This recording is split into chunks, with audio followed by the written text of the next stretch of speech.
This is RTV6 News at 6, working for you. Driving us crazy.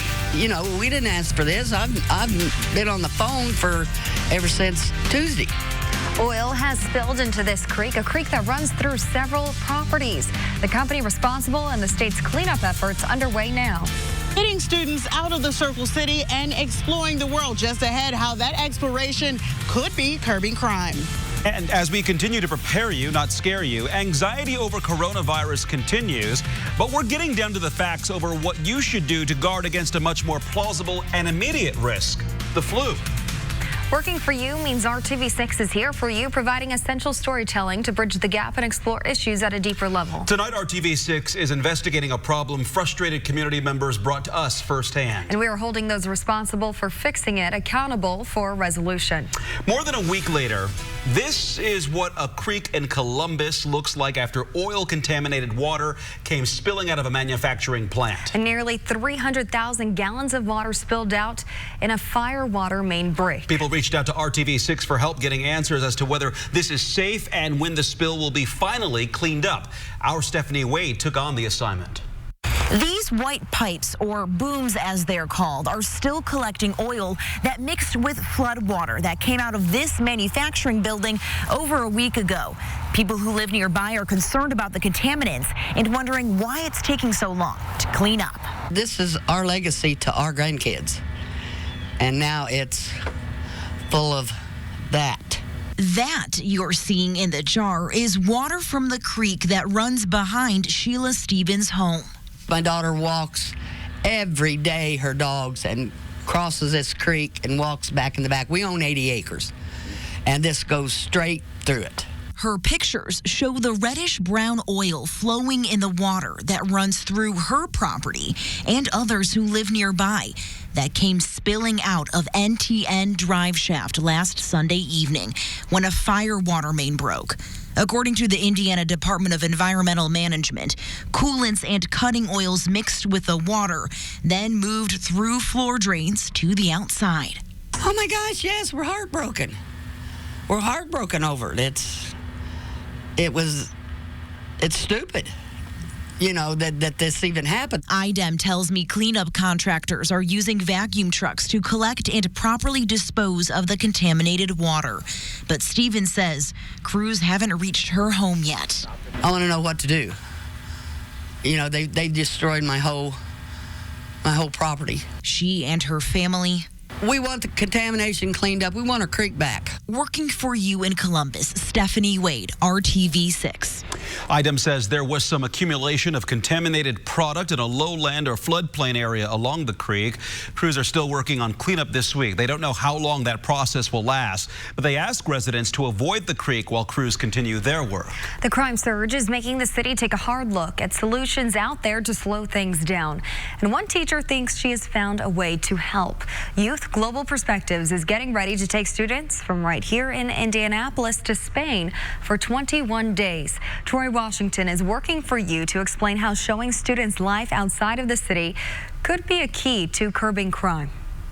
As a social studies teacher working on the east side of Indianapolis, Claudia White looked at launching Youth Global Perspectives as a gateway. In fact, traveling to Spain to study is what opened this educator's eyes. Traveling gets them out of their comfort zone to a whole nother environment where they don't have a choice but to respect it because they're surrounded by it. In her eyes, students were only acting out because of boredom. Her solution, give them trips to look forward to, show them cultures they've never been exposed to, and remind them there's a whole wide world out there for them to explore. That's what she's been doing since 2016, helping 8th graders and high school students see new places outside of their neighborhood for little or no cost to them. Students that we serve are the students that won't have these opportunities. They're the students that on spring break or summer break are going to aunties and uncles' houses. It might not be the end-all be-all to solving the city's crime issue, but she thinks it's a piece of the puzzle. We've been to Cuba and Mexico, and then national trips. We've been to New Orleans, we've been to Washington, D.C., Virginia, We've been to St. Louis. We took a group of kids to Black Wall Street in Tulsa, Oklahoma. In June, the group will take a student to Spain for 21 days, and White is hoping that taking students back to where the wonder began for her will give young people the mindset shift needed to spark change. Working for you on the East Side, Troy Washington, RTV6. A former program participant branched out and started her own initiative to help students explore different options. Yeah, Indianapolis senior Leila Champion started a minority Ivy League college tour. She was inspired to start the Champion Project because of her experience traveling with Youth Global Perspectives. If you are working to change the community from within, or you have a personal story to share of how efforts like this have affected your life, we want to hear from you. Send us a message at workingforyou@rtv6.com. Now let's get a first look at that forecast out there. And we enjoyed some warmer temperatures, although it was a wet day. Yes, it was a little bit warmer today, but we're hoping those temperatures stick around. And we all have in the back of our mind yesterday. Yes. It was beautiful. What a way to start the month of March. 62 degrees. It was cooler today and we had some showers, but for the most part, temperatures still above average. What are our headlines here for the next 12 hours? Rain returns, especially southern half of the state. Maybe an isolated rumble of thunder. Some severe storms possible from the Ohio River to the south, and our temperatures will fall slowly. Here's the severe weather outlook. You get into eastern portions then of Arkansas through much of Tennessee and southern Kentucky, the most likely spots for severe storms. There's one thunderstorm that sits, just east of Interstate 57 now. It continues to move to the east as well, southwest of Evansville, but I just wanted to show you the spring-like, warm, humid environment that's well to our south tonight. For us, it's about drizzle this evening until we'll see an expansion of rain back into southern half of the state. 51 in Bloomington, 49 right now in Indianapolis. Time goes by, we take you to 11 o'clock, and there's a wave of rain returning. It will continue to migrate to the east by 3 o'clock in the morning. That big push of rain, maybe an isolated thunderstorm, off to the south and east. New tonight, the civil suit against Attorney General Curtis Hill has been dismissed by a federal judge. 4 women filed a lawsuit last year accusing Hill of sexual misconduct at a 2018 party. The women were asserting claims of sexual harassment, gender discrimination, and Title VII of the Civil Rights Act. The judge described Hill's alleged conduct as disgraceful and reprehensible, but said it doesn't meet the legal standard of a federal law violation. All claims were dismissed today. One could be refiled in state court within the month.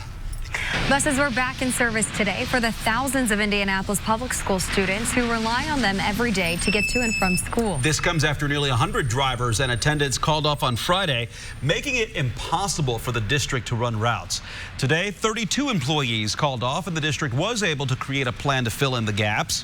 But we did talk to some parents who say delays in bus routes today meant their kids didn't get to school at all. One mom recovering from surgery could not drive, so her 6-year-old daughter had to skip school for the day. The first grader is in specialized education, and her mom says riding the bus is something that makes her feel just like any other kid. Because I don't want my kids to stand out because I can't drive. And I feel really sorry. I feel really empathetically to families who now have to choose between going to work or sleeping like my husband, or missing a field trip, or just saying I'm sorry until they figure this out. Your friends get to go to school and you don't, and that's not fair. Marina also has an IEP, or Individualized Education Plan, which stipulates the district must provide transportation for her. Moore says she's well within her rights to file a complaint, but she's going to wait for now. New tonight, as the nation counts more deaths from coronavirus, a teacher here in central Indiana is quarantining themselves. We're hearing that teacher at Smoky Row Elementary School put themselves under quarantine after traveling to Italy recently. A message went out to parents saying the staff is focusing on disinfecting the school and keeping risk at a minimum.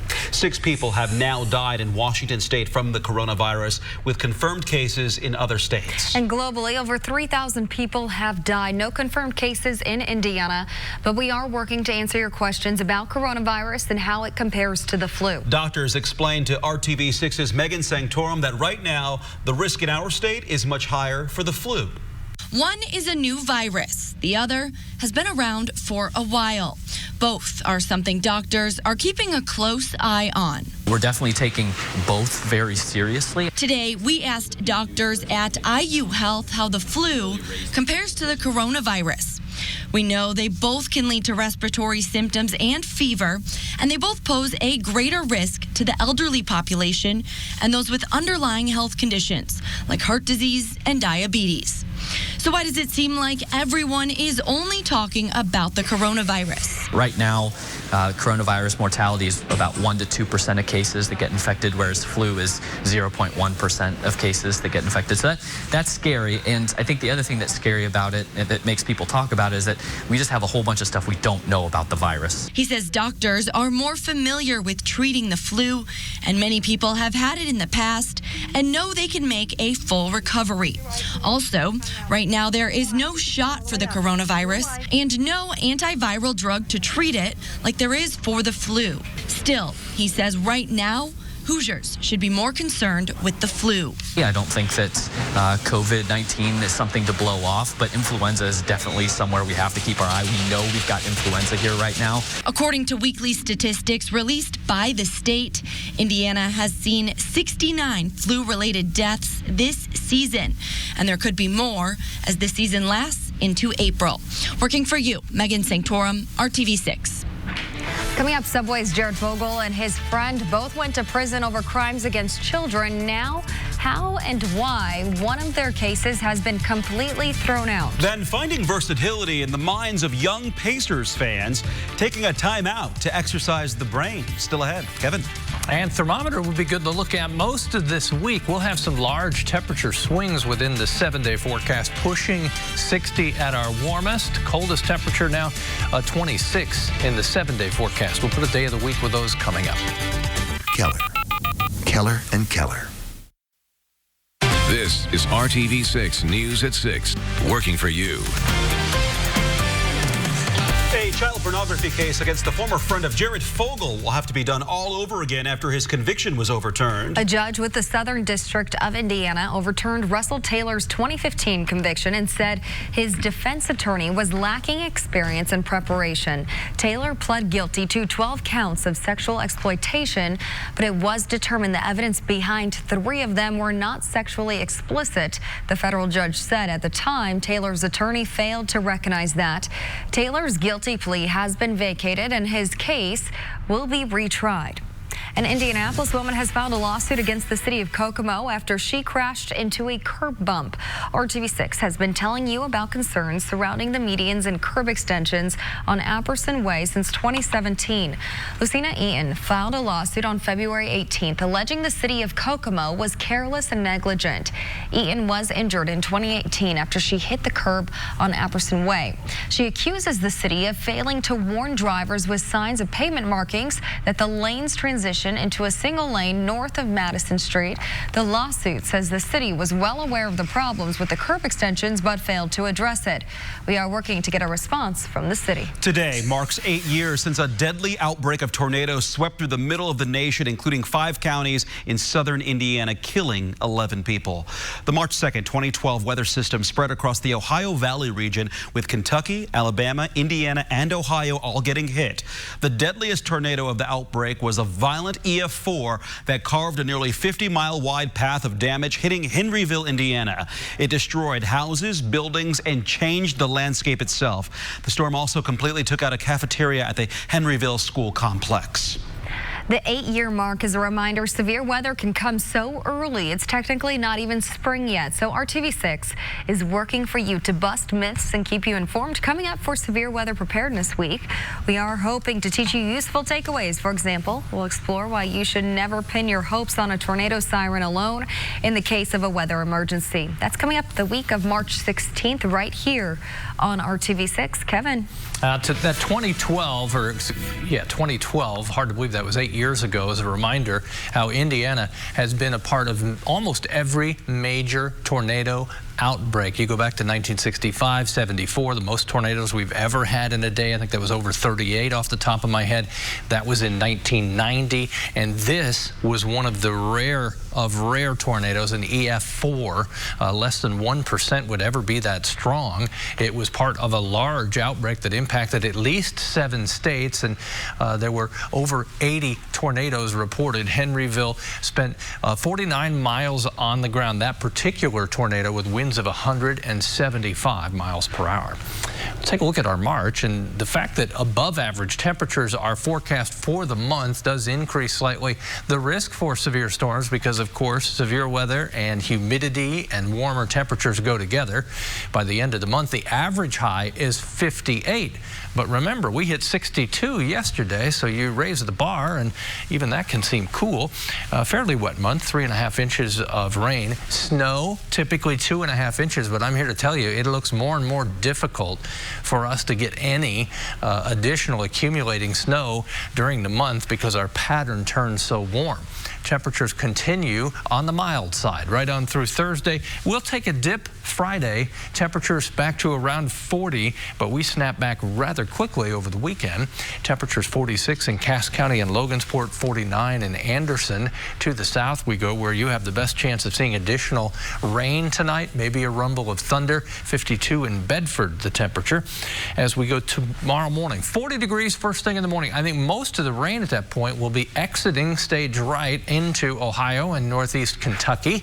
Temperatures for us managed to hit 54 during the afternoon. The story of tomorrow will be that strong wind. Watch how it increases in the afternoon, gusting over 30 miles per hour. Temperatures above average, 46 is our average high. Then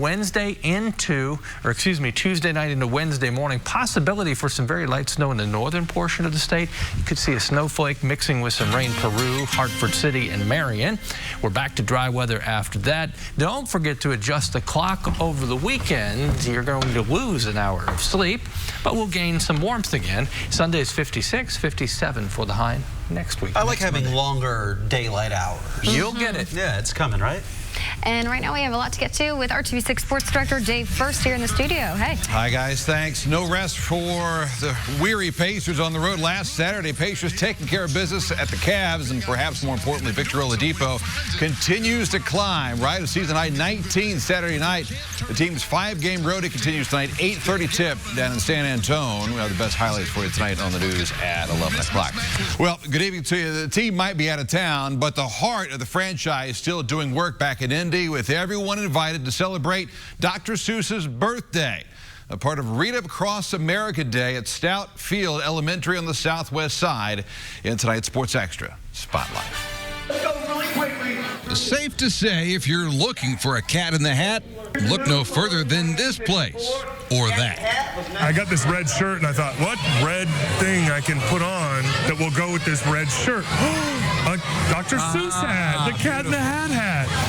It's actually an event where there's plenty of things to do, whether it's thing 1 or even thing 2. We do reading timeouts throughout the entire year, but being able to come here impacts so many kids and really carry on Dr. Seuss' legacy of wanting to get a book into every student's hands. We're talking volunteers from all walks of life, and they're ready to go deep into the night. So where can more be found? The engine's pump can pull it up from pipes below the ground. But it's only a few hours, keeping it lean, reading tricky Seuss books to 315. There's no question. These Dr. Seuss books are no joke. You got to bring your A game for these Dr. Seuss books. They'll trip you up from time to time, but again, just have some fun with it. So it's reading a page here and reading a page there. Most come with smiles. Sweet. And some come with a stare. It's hard to impress upon them how important it is for everyday life as you're an adult. Driving, walking across the street, seeing a billboard. What does that say? Very exciting to see the kids get all jacked up and encouraged about reading. And especially when we have so many versatile readers here, kids get to understand that, you know what, everyone knows how to read. So maybe I need to learn how to read. So this is real fun. So by the end of the day, they claim we've got the knack, and perhaps more importantly, there is even a snack. From green eggs and ham to Horton Hears a Who, it's the Pacers' way of saying happy birthday to you.